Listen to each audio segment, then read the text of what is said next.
Artificial intelligence has been a contested topic for a long, long time. There's been movies starring Will Smith, movies starring Arnold Schwarzenegger, novels, and so on. The idea that a man-made marvel of mechanical machinery could be on par or even better than a human in performing a task is something many have feared or sought after for ages. Plenty of people think that rogue robots will be the cause of the apocalypse, while others might think our hypothetical robot brothers will join us in arms and will live together as one. In any case, these ideas are all just that, ideas. Nothing more than a fun thought to entertain yourself with as you carry on with life. Until that day.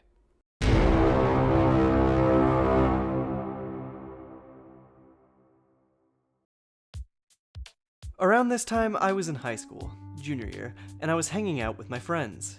Online, of course. I was multitasking at the time, half writing an essay and half trying to get an armor set in a video game, when one of my friends I was on call with starts talking about Chatgpt. I had heard about this chatbot earlier in the day, but at the time I had just brushed it off as one of those cleverbot websites I'd always watched YouTube videos of growing up. Out of curiosity, that friend in specific gave the prompt for the essay I was writing to the bot, and in a matter of seconds, Chatgpt spat out a concise, short essay with references to all of the required sources, and I was taken completely aback. This robot had just written the part of the essay I was writing in what looked like the best words it could be written in, and people all around the world at this time were having the exact experience with various reactions. But in that moment, I could only feel defeated. But I was equally intrigued. How, and with such efficiency, did it write an entire essay in seconds? The efficiency of these AI stemmed from their use of large language models, or LLMs for short. These models have an ever-growing database that they learn from, and unlike a Google search, an AI will take information it finds and interpret it. As my life has gone on since Chatgpt, I've tried to avoid AI at every corner it would appear, but as time went on, more corners appeared. AI was on Instagram, Google automatically prompts an AI when you make a search, the very chat app I had my first AI experience on had an AI. At some point, it became unavoidable. As I was learning Python in my computer science classes, GitHub's Copilot had shown itself to me, and this one was different. It was completely automatic. As you wrote code, a little gray text would suggest the next line. In this way, Copilot doesn't necessarily do the work for you like other AI. It troubleshoots for you, potentially even writes what you were already going to write. Sure, maybe AI was unavoidable, but maybe when used under the right application, it wasn't all bad. But then I started seeing online protests, mainly about AI image generation.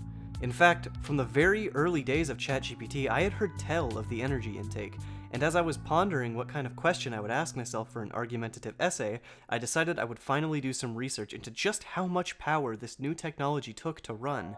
And as it turns out, it's the training process for these LLMs that have the biggest take.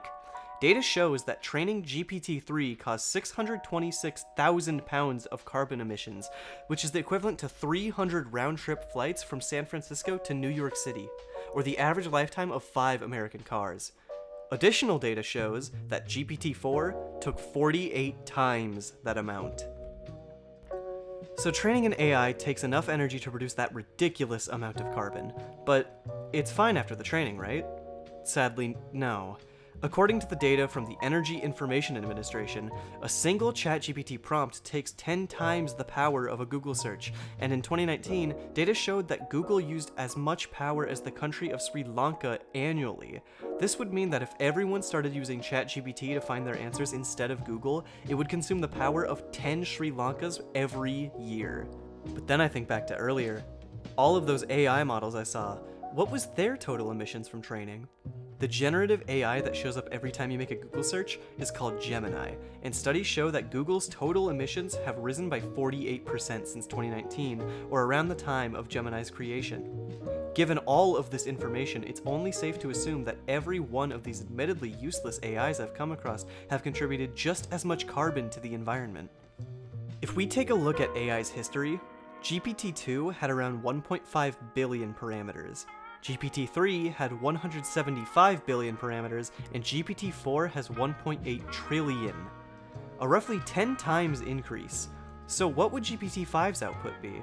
How many more parameters can they even get away with before it isn't even possible to break 10% even with green energy? The real problem is in the algorithms themselves. Currently, AI algorithms use what is known as brute force seeking. The only way to get more training data is by adding more parameters. This is the reason AI is so often wrong at basic arithmetic and questions that require basic common sense. And it's the reason these systems take exponentially more power to get better results. It's so unbelievably advanced, but so primitive.